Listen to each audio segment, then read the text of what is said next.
I would like to call the Personnel Committee meeting for the Frederick County School Board to order. The date is June 3rd, and the time is 4:30 p.m. Eastern Standard. We have an agenda before us. Do I have a motion for approval? I will make a motion to approve the agenda. And we have a motion for the approval of the agenda. Do we have a second? A second. All right, with a second, all those in favor, do we have any discussion?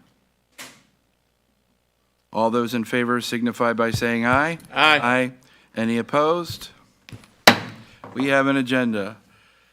The motion has been made and properly seconded, and, I did that already. I will now pass over to Dr. Hummer and his team. Thank you, Mr. Chair. I really appreciate that. You better believe it. So we have 3 items that we are going to be sharing with you this evening. And as you know, please ask questions as we move along, and we'll share information and answer those questions as they come up. So these 3 items are all for information only. There are no recommendations for the full board for approval. So we're going to go through staffing updates as we do. That's a running item that we'll have for this meeting. We're also going to provide you an update with the health clinic transition to Valley Health. So we have some representatives here that will be sharing some information about that, as well as answering any questions you might have. And then we wanted to provide you with a Title IX update. As we shared with you, there are going to be some changes that are coming out with Title IX. And before we move forward with any of those red line changes to our policy, we wanted to provide you an update of where we are, as well as answer any questions that you might have. So with that, I will now hand it over to Mrs. Frakely and her team. And thank you, Mr. Chair. All right, good afternoon. We're going to run through our staffing update, just as Dr. Hummer said, and then we'll introduce you to these fine folks from Valley Health, and then we'll hear from Ms. Jordan. So numbers that you guys are used to seeing here are professional vacancies as of 5/24/24. The next time you all see these, we're going to refresh for the incoming school year, so 24/25. So this will be your last look at 23/24.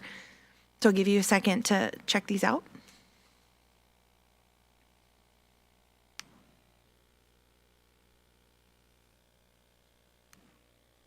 All right. Vacancies by content, same top 3 that you saw last personnel committee that we gathered together for. So still special education, elementary classroom, and resource rise to the top. Have the numbers changed since the last time you showed these to us? No, I don't believe so. They're roughly the same. I know the top 2 are still the same. Thank you. Yes, sir. Mm-hmm. Can you remind me the language that we're... Oh, it's world language, never mind. So Yes, it's a sir. number of languages. Thank you. Any Right. questions? Other questions? Okay. No. I believe these numbers are roughly the same as well since you saw them last. No teacher new hires. You'll see that on the next slide, but just to point that out, we usually talk about the new teachers. So no new hire teachers for 23/24. Like I said, we're going to be getting into 24/25 numbers the next time you see this. So this is our sort of our closeout.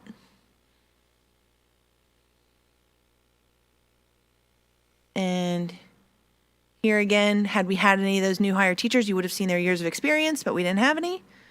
So we're not going to show that to you. This will look way different next time you see it. So We haven't hired any. from last month to this month, Okay. we haven't hired any for 23/24. This will look much different for 24/25 next time you see this. Right, you've hired people for 24/25. Correct. Yeah. We have been busy hiring. That makes more sense. Yes. All right, support vacancies, still our same top 3, I believe. Our instructional assistant number went up a little tiny bit. Our flex subs went down a little tiny bit, so that's good on the flex sub front, but it's relatively the same information that you all are used to seeing, continued trend.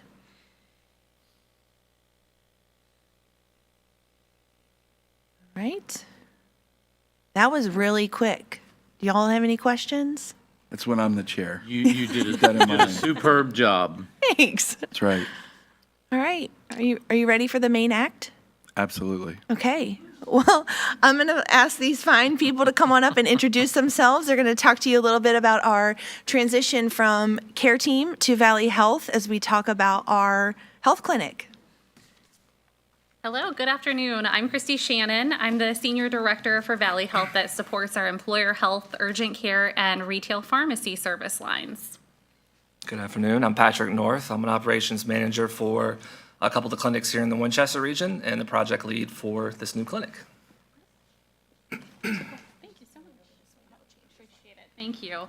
Well, again, thank you for having us. We're really excited at the partnership opportunity that we have to come in and provide care for the employees and the family members serving our community with Frederick County Public Schools. As Valley Health, we take great pride in being really ingrained in the community, and ultimately know that our biggest joy is to care for our neighbors, our families, and our friends.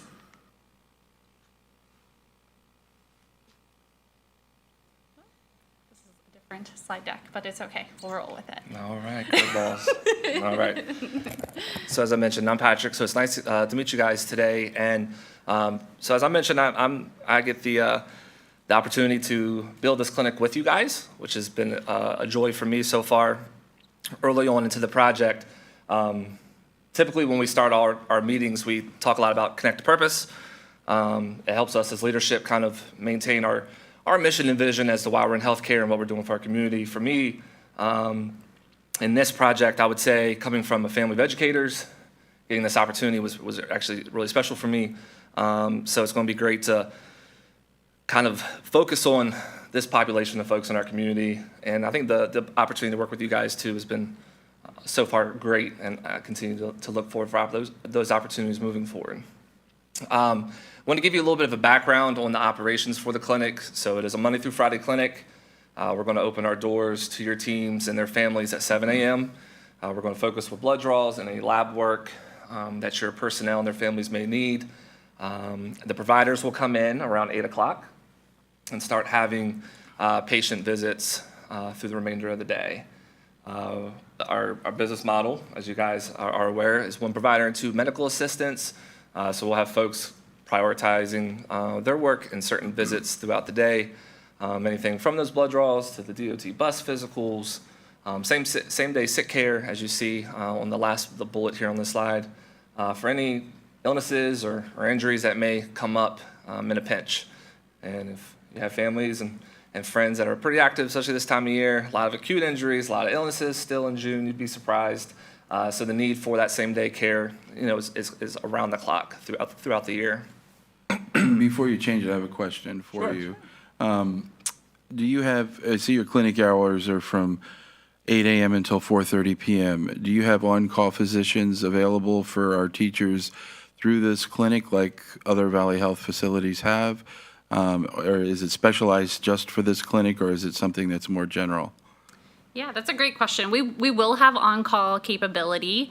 In addition to that, as Patrick had pointed out, what we've kind of created for this service line is a partnership to ensure that even on days where somebody wakes up and they have a sore throat or they think they might have pink eye, even if the schedule is fully booked out, we're going to work with your employees and their family members to make sure that they get the care that they need on the day that they need that care through a variety of mechanisms, whether that's through taking a call and being able to help support them through that avenue, or through utilizing our urgent care partnerships. We do have that included in the contract itself to be able to utilize up to 250 urgent care visits on an annual basis. That's all included in the contract itself. And if we get close to hitting that top level, then we'll reevaluate and reconnect and see what we need to do to make sure that we're able to appropriately care for the needs that you have. Question, and forgive my naivete on the subject. Is this for FCPS employees or Frederick County employees in general? That is a question that I would probably defer to our friends. I know that we'll be receiving a roster of individuals that are covered. This is specific to FCPS, so just our school us division. Retired Frederick County employees Sorry. don't get this, right? Nope. Okay, sorry. just checking. It's everybody on our health insurance, Okay, right? So that you have to be clarifies on our it. health insurance and their family dependents, but for public school. Yes, sir. Sure. Lets me out. Just a quick follow-up question. I think you touched on this, and I just want to confirm. You'll be doing telehealth visits, like Zoom sessions? I don't know what format you use, Yeah. but like a picture-to-picture kind of thing? Yeah, we absolutely do have virtual care as an option There you for go, virtual care care. delivery. We use a platform through Teladoc, which you may have heard of it. So it is our providers. We just utilize that platform kind of for the Zoom-ish connection to connect video and audio between our provider and the patient in need. Thank you. Sure. One cool feature too that your staff will have is online scheduling. So they'll be able to go to a landing page with Valley Health website and click on the link that's special for you guys. And then they'll have the opportunity to select their visit. So if they go in for something that's like upper respiratory, we'll have those designated appointments already pre-scheduled or blocked out in the schedule. So we're trying to make it really easy for the staff to get in front of the provider timely, but also for making sure it's in a time frame that the provider can focus solely on their care and their visit at that time too. Sorry, something else occurred to me. The 7 to 8 time is for lab draws, like blood draws. Does that also include immunizations for TB as well for that time, since it's just a shot and then you have to come back 3 days later? Yeah, so any nurse type visits would be able to be facilitated during that timeline. Okay. Patrick had mentioned the provider will come in at about 8 o'clock, but our providers are, we make sure that we're hiring dedicated folks who are completely bought into our mission and vision and the goals of what we're trying to do. And so it's not uncommon that our providers might be there a little bit early if there's a specific need. And so that's the beauty of scheduling and the partnership that we will have with Frederick County Public Schools, and that we'll be able to work together to mitigate that. So Patrick had mentioned scheduling. The other commitment that we've made throughout the process has been a regular review of how we're scheduling our allotted appointments to ensure that, if we are needing more preventative care time slots, that we'll get that feedback from our patients, but certainly from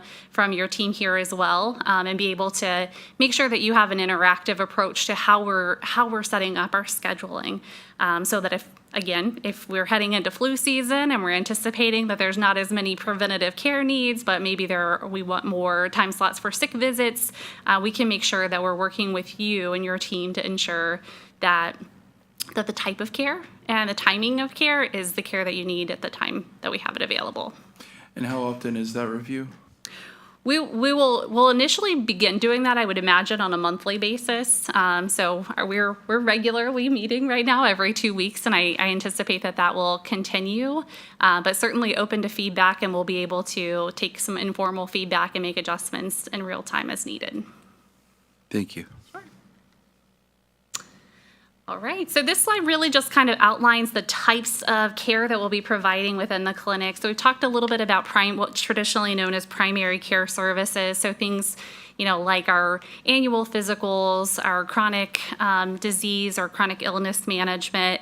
Of course, we'll be able to take care of urgent care types of patients.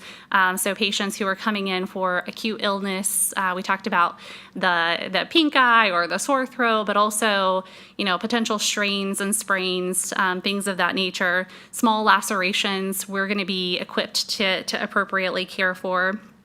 We do have a team of individuals that will be supporting this team that will be directly focused on providing care for Frederick County Public Schools, who are very, very equipped and experienced in providing employer health services. So things like bus driver physicals, fit testing if that's needed. You mentioned immunizations and TB screening.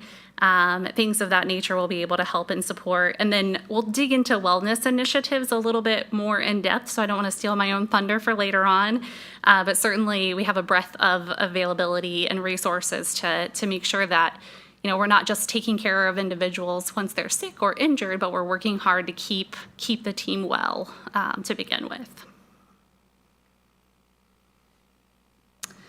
So this slide really just kind of gets into a little bit more detail, specifically around labs and immunizations. And so we wanted to really very clearly define the types of labs that are encompassed and included in the contract and the immunizations that we're going to keep on site.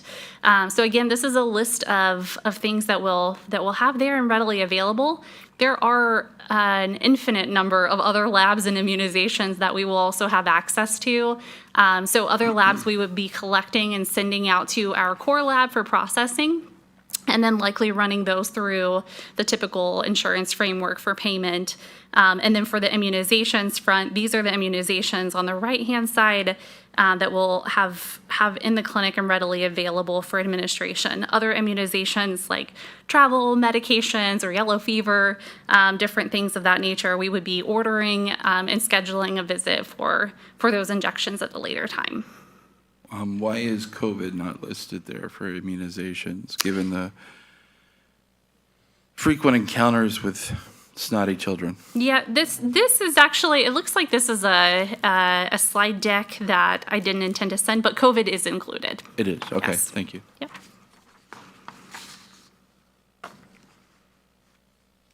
So as we mentioned earlier, online scheduling as a advantage for your crew to be able to access care for our clinic. It's around the clock, so they have access to it at any time. So that could be like that 1 a.m., my child is sick. I don't want to use a sub, so I need to get them in quickly to get them seen. Whatever the case that may be, they have that ability to log on and try to vie for a time that best suits their household or themselves.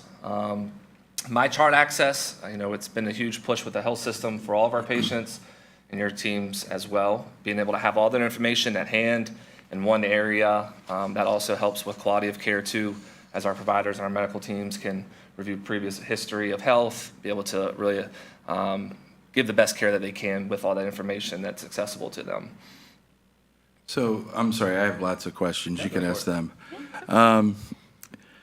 So for your typical urgent care facilities, you have to wait until midnight to schedule an appointment for the next day. Is that the same case for this, for our teachers? We've actually changed that in the past couple of months where Oh, good, I haven't been sick in a while. That's good. But every 24 hours, it's a rolling. So, as we speak at 4:47, when this appointment time clears in our clinics, the 4:40 appointment for tomorrow will become available. So it's a rolling 24 hours. So each time our clinics pass that time frame, that same time rolls for the next day it's accessible. Yeah. And that's the way this will work as well. This one will not work actually that way. So this one will be able to, because it's its own separate clinic, so we're able to set up some additional parameters to allow for scheduling further out. So for primary care like visits, oftentimes you're going to want to be able to schedule a follow-up maybe 30 days out from getting your labs drawn. So having that access will be the case for this specific clinic. Excellent. But Patrick spoke very well to the changes in the urgent care. A plug when I can. And the last part is provider communication. So by accessing my chart, you have the ability to connect with your provider even if you're not in clinic for a follow-up or any questions that you may have later on. Oftentimes folks will have that visit and they ask if they have any questions, none at the time, but then later on their drive home or at home, a question pops up. You can hop on my chart and send those questions to the provider. So just improving communication and streamlining it for your personnel.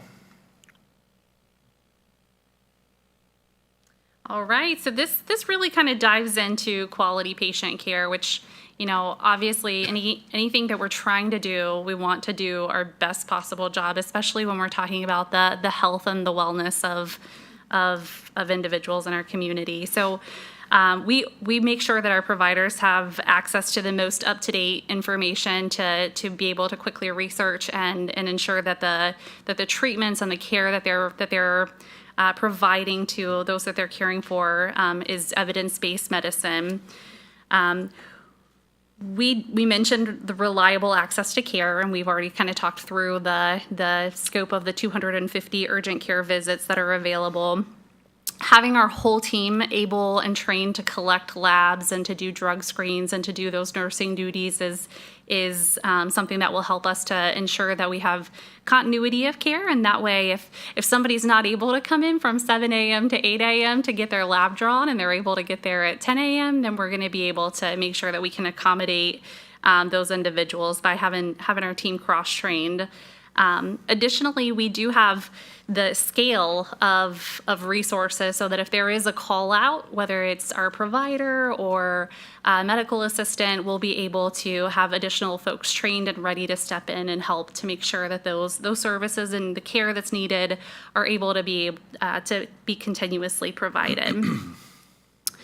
Access to pharmacists, medication management, so medications and prescription drug management, especially with complex health issues, is not necessarily an easy task for those of us who worked in this world for a long time, let alone folks who might be their first venture in managing multiple medications. And so we will be working with our retail pharmacy to offer pharmacist consultation and pharmacy medication management for your folks as needed. Care navigation resources, again, when it comes to referrals to specialists or working through prior authorizations to be able to get access to specific medications, again, we'll be able to leverage the scale and the scope of our health system to be able to best serve the needs of the patient population that we're aiming to target here.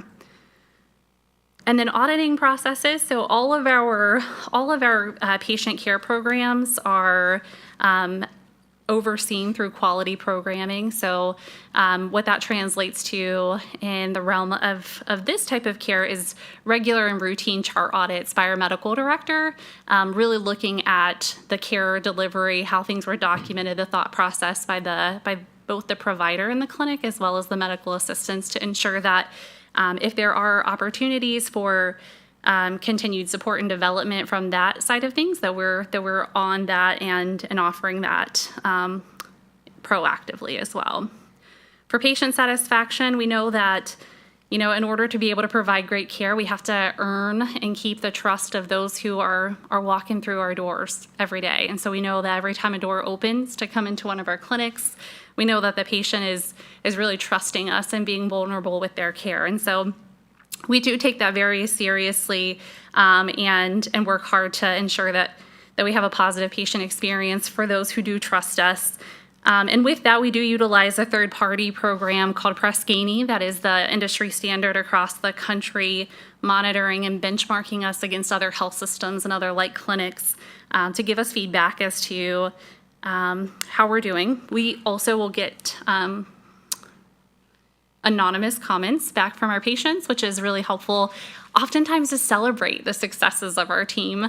But certainly, if there's constructive feedback, we can take that as well.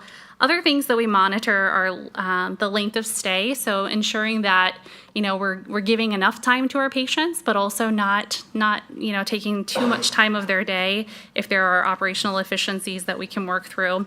And then we've already talked a little bit about the scheduling, utilization, and the collaboration that we can have in regard to that. And then the final point on this slide really kind of speaks to the fact that we have on-call physicians every day. So the provider in this clinic will be a nurse practitioner or a PA who will have access to an on-call physician to be able to consult with or run a specific case or just bounce ideas off of in regard to the care. So it will never be one provider who's solely responsible and alone in providing the care. They'll have the resources of that on-call physician, but also the resources of all of our on-call specialists. So if there was a need for an ortho consult, the provider would be able to get our orthopedic specialist on the phone to kind of run a case by that provider as well. Before you change the slide, can you go back a second? Sorry. Sure.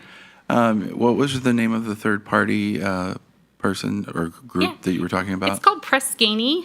Say who? Press Ganey. It's PRESSGANEY.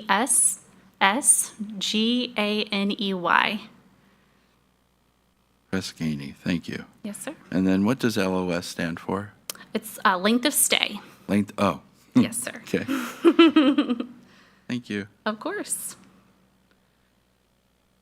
All right, and then kind of diving into the wellness services, and this was my original background right out of school. So really diving into here, we'll be able to offer many different things, again, with the focus of keeping our people as well as they possibly can be and trying to get as much out of our days as we possibly can is the goal here. So with that, we can offer biometric screening, waist circumference measurements. We do have access to health coaching and nutrition coaching that can be available in person or virtually, as we had discussed earlier. Annual fitness assessments in partnership with our wellness center would be an option for folks in this program, as well as exercise physiology or ergonomic consultation as well. So if we have an individual who is, having elbow pain because they're sitting at their desk a lot and we want to bring in somebody to kind of evaluate if we raise the desk up a little bit, is that going to take care of it? We'll have the access to be able to do that type of service. And then referrals to MyFitRx. So again, in partnership with our wellness center just down the road, this is a program that has multiple different pathways and offers an 8-week program for customers or patients to be able to work really closely with an exercise physiologist and get some personal training to build up strength, whether that is pre-surgery or post-surgery or through a diabetic management program. A lot of different options in that regard. And then access to tools. So these are the same tools that we provide for our colleagues at Valley Health, specific to resiliency, mindfulness, and just general well-being. And then lastly, just regular communication and engagement. So one of the things that we really enjoy and that we're excited to roll out to your team as well are just some of the fun but challenging yet low-key reminders of, are we getting enough rest? Do we have good pre-bedtime routines to help de-stress? Are we getting enough water? So some of those simple things that sometimes in the routine of life we just kind of get on the fast pace and we buzz right by, but those simple reminders are tools that we'll be able to provide to your team as well. Jane, are you getting enough water? Quickly back to the wellness page. Yes. I noticed that you have a nutrition counseling opportunity. Is there a nutritionist on staff that provides assistance to our teachers per se? Yeah, so we do have dietitians in our larger scope of availability. The way that we would tee that up initially would be a health coach who has specific training and nutrition consultation. And then if the need became such that there was a real true need for a clinical dietitian consultation, then we would be able to help with navigating that pathway. So that's part of it then? Yes. Good, okay. Thank you. Of course. All right, and then these are just some examples of different communications that we've developed and shared out with our team as I kind of teed up for you in the last conversation. Yeah, and we'll conclude with, why you guys made the right choice by partnering with us. As we've mentioned throughout the presentation, it's about our community. It's about providing access, which is hard right now in healthcare across the country. So it's looking for creative ways to provide that to people. And we think this is certainly a great opportunity to do that for your personnel and their families. As Chrissy mentioned before, we take great pride in the quality of care that we deliver, as well as the patient experience just in general. But again, I think it's the partnership that makes this unique. So this is the first of its kind for us at Valley Health, at least, to be able to partner with an organization and really tailor the services to the need, much to Chrissy's point about working with our HR team to meet frequently and pivot and change our operations to meet whatever it is that comes our way from your team and how we can support them. So feeling very confident, very pumped for the opportunity as we move forward. And then I will just add here, so not a whole lot of really great things can happen without dedicated people behind it, especially when it comes to healthcare.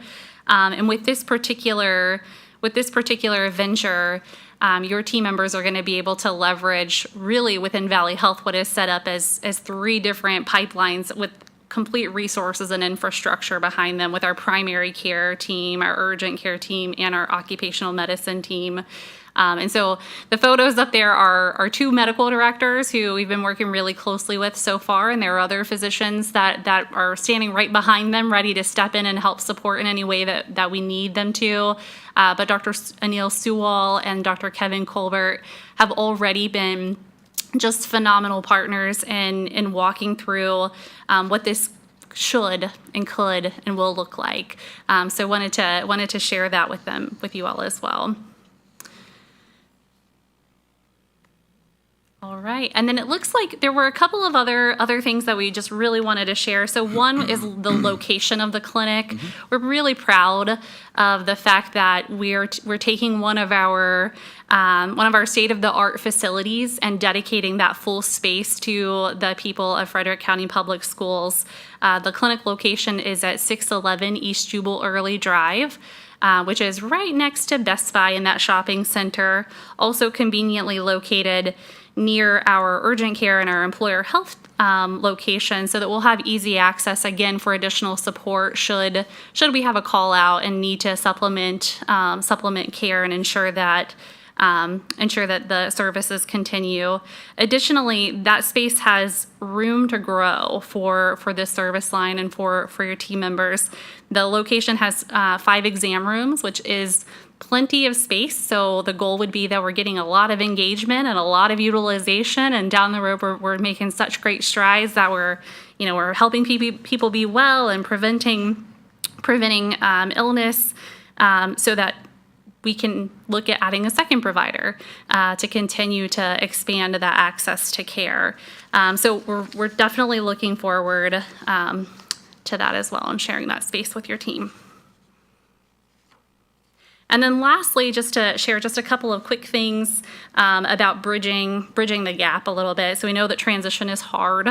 And so we've been very intentional about trying to get a little bit out ahead of things and setting up different pipelines for communication and for care. So we have set up an email address if there are any individuals who need help from us, from Valley Health, before August 1st. The email address is fcps@valleyhealthlink.com. And we'll be continuing to create other resources, such as a phone number, so that folks can get in touch with us sooner rather than later. But we felt like it was really important to go ahead and set these things up so that if anyone finds themselves in a situation where they need their care bridged, that they have an avenue to reach out to us. And we have the support and the commitment of those wonderful medical directors that we just saw on the screen there to help us navigate through any patient care needs that pop up. The other thing that I anticipate as a question is, how do I get my medical record? And we've been working a little bit with Care Team, and we've identified that the medical records can be requested at bewell@careatc.com. And then finally, another question that we anticipate is, what about my scheduled appointments after August 1st? And so we're working collaboratively, again, with Care Team, knowing that everybody who gets into healthcare is really just here to take care of other people. So we're working with them to gain that schedule, and we'll be working to honor those pre-scheduled visits. But that concludes our presentation. What other questions do you have? Mr. Chair, if I may, 2 things. Thank you very much, by the way. We really appreciate this and looking forward to this partnership. Thanks to our teams and finance. I know they helped with this as well as others. So thank you very much, and we're looking forward to this.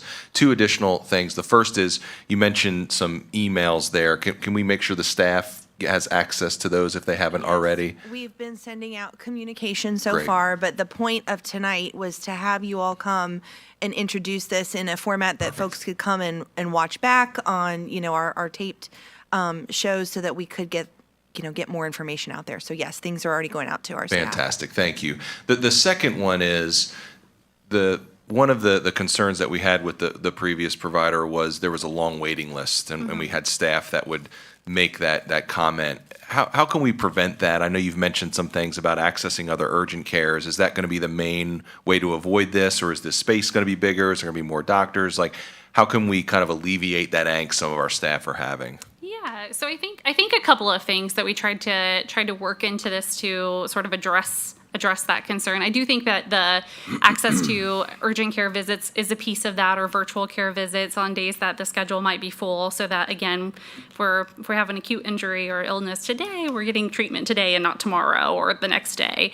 I think that that's definitely a piece of the puzzle.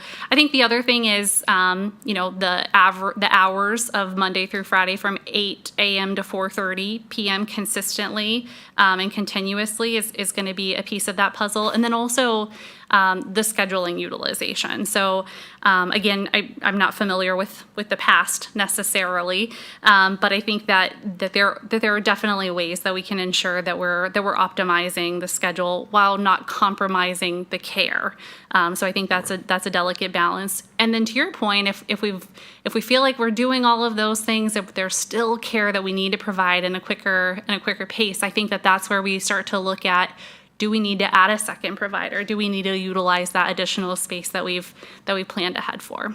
Great, thank you. Sure. And, excuse me, in that vein, this is more of a question to, I think, Ms. Frakely. Is there a medium in which, if there's a concern with the care or concern with the office visit, generally speaking, it's usually an office manager that you would have there, but is there someone at the school on the school level that's also going to handle those kinds of things?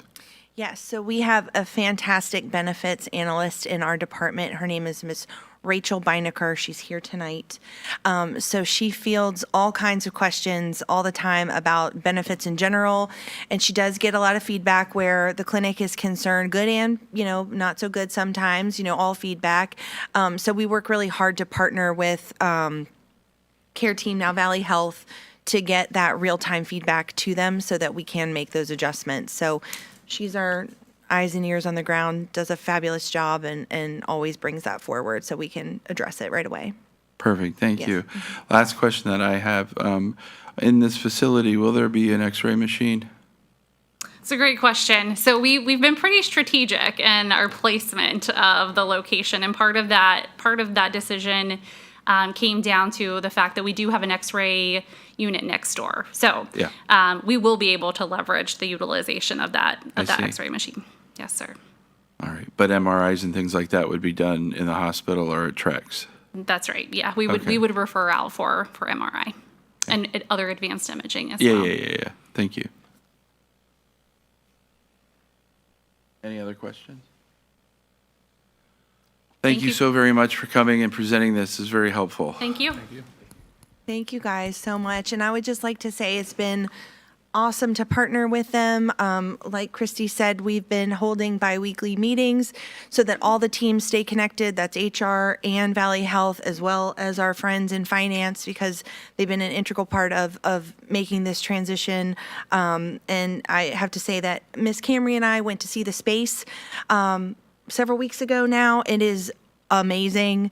Very impressed and really looking forward to getting our folks in there so that they can also see it too and experience the high quality service of Valley Health. So really excited about that. When will it begin?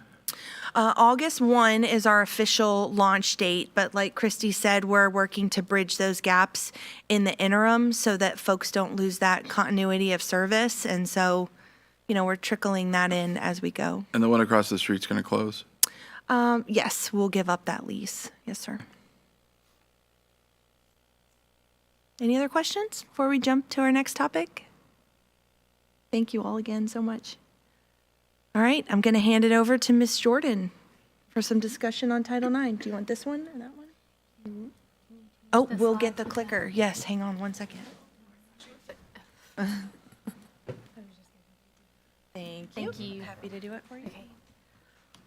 All right. Good evening, Mr. Chair and committee members. So as Dr. Hummer mentioned, we just wanted to go ahead and give you some general information and kind of just a broad look at the changes that we are seeing in Title IX, and then we will be happy to answer any questions. This is a process, and so that's why we just wanted to start now, provide you general information, and then we'll go from there. So to start, Title IX is a federal law. It was intended to eliminate sex-based discrimination in any educational program that receives federal funding. Frederick County Public Schools does receive federal funding and is subject to Title IX. And because of that, we are also subject to the Title IX regulations. These regulations are written for the purpose of effectuating the intent of Title IX. So it really provides kind of, I would say, it fleshes out processes and things that are required that schools have to put in place to ensure that sex discrimination is not occurring within the educational program or its activities. The regulations, like I mentioned, contain procedural requirements, and because of that, we have drafted our policies 429P and 506P. If you'll recall, these came before you not too long ago because we wanted to really clean them up and also designate our assistant directors and student support services as well as human resources as our compliance officers. But here we are again because we're taking a look at them because our policies as they are written right now do comply with the current Title IX regulations. The new regulations, which are set to be effective August 1, 2024, changes quite a bit of the process, and so we're going to have to take a look. We're looking at these now to make sure that these policies can come into compliance with the regulations. Go to the next one. So there's a lot of changes. The overhaul itself is estimated to be about 65% of the regulations have changed, but really wanted to touch base on the main focus of the changes. There were some changing of terms. Specifically, one of the biggest overhauls of terms was complaint. Under the current regulations, they use the term formal complaint, which was a written complaint that was filed and was required in order to start the grievance process under Title IX. That has been changed to where now it's defined as an oral or a written request that can objectively be seen as a request to to investigate whether there was sex discrimination and to make a determination whether sex discrimination has occurred. And so now, essentially, logistically, what that means is people do not have to file the formal complaint. It can be a conversation, it can be oral, or it can be a written request to begin the Title IX process. Another big change was the definition of sexual harassment. Under the current regulation, sexual harassment really kind of was defined in three separate buckets. The first was a quid pro quo. Essentially, if an employee conditioned the provision of aid, benefit, or service of based on an individual's participation in unwelcome sexual conduct, that was one. Two included sexual assault, dating violence, domestic violence, or stalking, and it referred to federal laws that defined those different terms.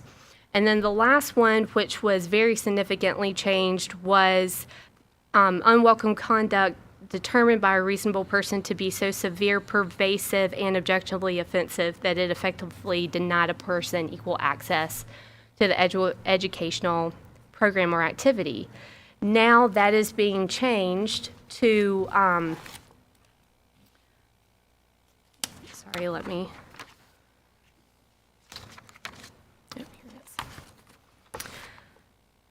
that is now any unwelcome sex-based conduct based on the totality of the circumstances that is subjectively and objectively offensive and is so severe or pervasive that it limits or denies a person's ability to participate in the educational program or activity. So you can see they left those two terms, severe or pervasive, but instead of requiring both of those things to be present, now it can be one or another. So the definition of sexual harassment has definitely been broadened. Question. Yes. Keep talking a reasonable person. Who determines, who's the reasonable person that determines whether it is or is not legitimate? So that would be essentially a reasonable person is a form of legalese. It is a standard that is looked to quite often within laws and regulations. It would be, and there's been many legal debate about what exactly that is, but it would be a reasonable person. I understand reasonable person, been in law enforcement for a while. Who are we saying is the designee that says this is or is not a complaint? Because it sounds to me like they've muddied it to where it's a little bit more confusing than it was before. That's just the way I'm hearing it. I would agree in that the way it is drafted under the new regulations, it is much broader than what it was and is going to essentially extend the umbrella in which conduct will fit under sexual harassment and Title IX grievance process, as opposed to now we have a smaller umbrella of conduct that would fall within sex discrimination that would follow the Title IX grievance process, but anything outside of that would follow our compliance. Essentially now what we're going to have more complaints following the Title IX grievance process instead of our compliance grievance process, if that makes sense. The definition is much more broad. I'm understanding, but this is where I'm going. Who is the person that's going to determine this? Is it going to be Washington, D.C., or is it going to be somebody in our office that says, yes, this is legitimate, or no, this is not? No, that will be our Title IX coordinator. So we're maintaining our Title IX coordinators, which right now on the employee side is the Executive Director of Human Resources. On the student side, it's the Director of Student Support Services. Okay. That will remain. All complaints that is the same, and where all complaints or allegations need to be directed to our Title IX coordinators.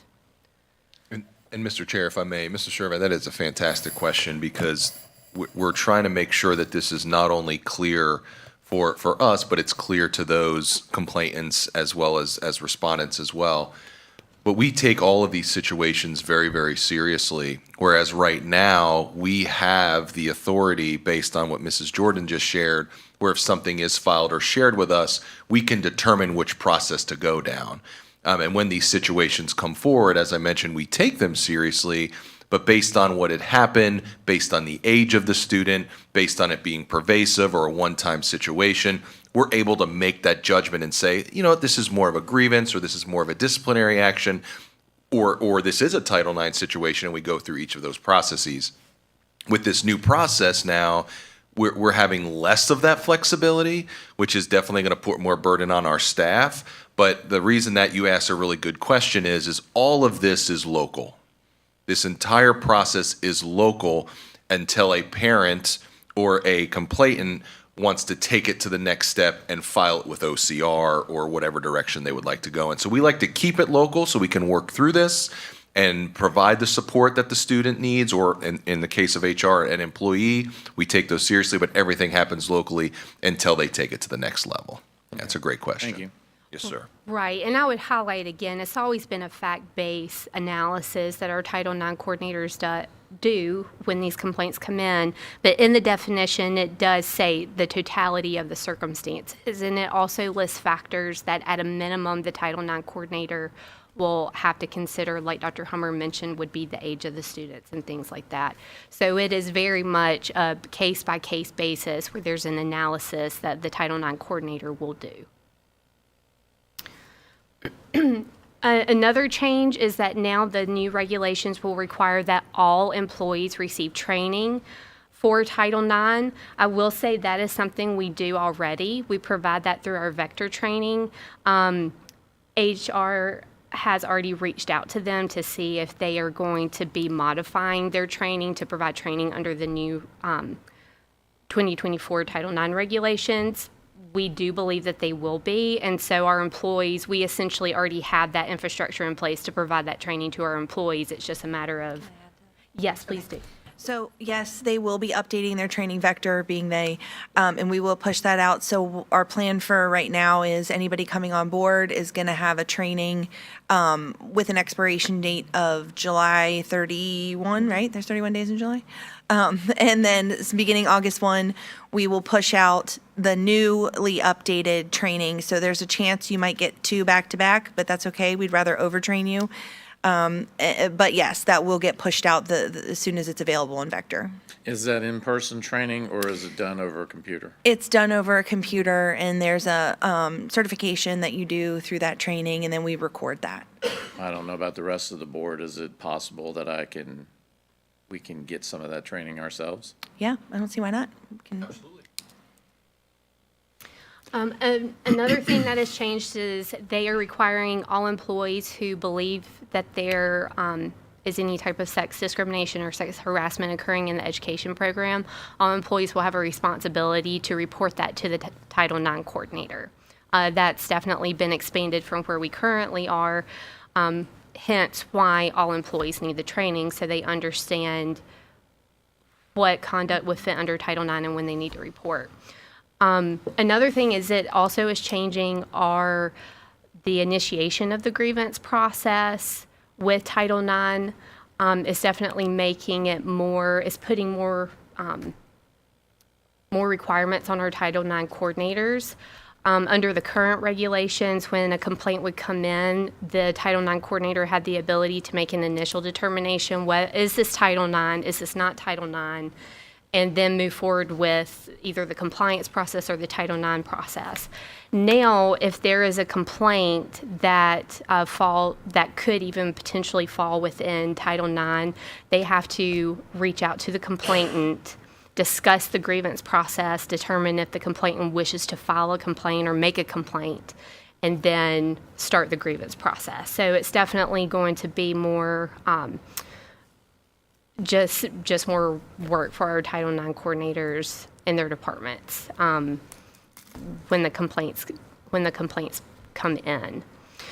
That is general. That, like I said, this is just kind of our high level changes that we're looking at the regulations. We are looking at redlining both of our policies to come into compliance with the regulations, but wanted to at least start the conversation with the board.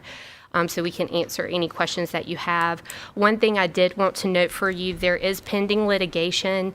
The Virginia Attorney General has joined in a lawsuit with 6 other states in the Eastern District of Kentucky, filing a lawsuit against the 2024 Title IX regulations. Currently, there is a hearing on a motion that was filed scheduled for June 10th. That motion is asking the court to stay the regulations from coming into effect until there can actually be a hearing and a judicial decision made. I'm not entirely sure when the decision from the judge will come down from the June 10th hearing, but potentially we might not be moving forward with amending our policies. It really depends on what's happening in the court system, but we will keep you apprised as we learn what happens. If I understand it correctly, some of those changes that they're trying to implement are on hold as it relates to like transgender issues. Aren't those on hold? Well, so that's what the states have asked the court to do, is to essentially put an injunction in place that stops the regulations from coming into effect until their petition or their complaint against the regulations can be heard by the court. Would it be possible for you to share or reference the court case that's involved with this so that we may be able to look it up? I don't know it off the top of my head. No, I'll be happy to do that. There is a copy online of the petition that was actually filed. I'm happy to share that with the board, so you can feel free to read it if you'd like, or at least have the case name. Thank you. Yeah, we can get that to you. Not a problem, Thank you. Mr. Chair. Yes. Mr. Chair, if I may, 2 things I want to add to that last point that Ms. Jordan had made. Anytime there's these big drastic changes to a law or a code, we don't work in isolation with these items. We talk with other school divisions. We're actually working with our third-party attorney as well, because we want to make sure we get it right. And we also want to make sure that we're moving forward and preparing you all to approve and be fully informed with those changes. So as Mrs. Jordan just mentioned, we're going to keep a close eye on this. We're going to make sure that we continue to monitor if there's any changes at the federal level that will trickle down to the state level. But as Ms. Jordan mentioned, we currently have a process in place. So we have a policy in place to protect our staff, to protect our students as we navigate these situations, and we'll see what continues to happen. if this does move forward, one of the things that I've tasked my team with is to keep a close eye on the number of complaints that come in case this does increase the amount of workload for both of our Title IX coordinators to see if there is any sort of shift or additional staffing that we might have to take a look at, because this will be an additional burden for our staff. We're hoping that doesn't happen because, again, we don't want to focus so much on this particular policy. We want to focus on making sure we do things right in our schools to make sure that staff and students don't feel like they're being violated in any form or fashion. So there'll be two things that come out of that. More training for our staff and our students to avoid these situations, but two, if these situations come forward and it does add an additional burden, we might have to take a look at additional shifting or additional staffing. So we're going to continue to monitor that if this does come to fruition. Thank you, Mr. Chair. Any other questions regarding Title IX? All right, hearing none. This is our recap. So we talked quickly about staffing updates. We had a wonderful presentation by our friends at Valley Health, and then you just heard a quick high-level overview of Title IX from Ms. Jordan. Any other questions, comments, concerns, feedback? Gentlemen? Nothing. Sir? Yes, sir. Nope, I don't think so. I make a motion, we adjourn? You didn't let me ask the question. There's been a motion, has been made. Do we have a second?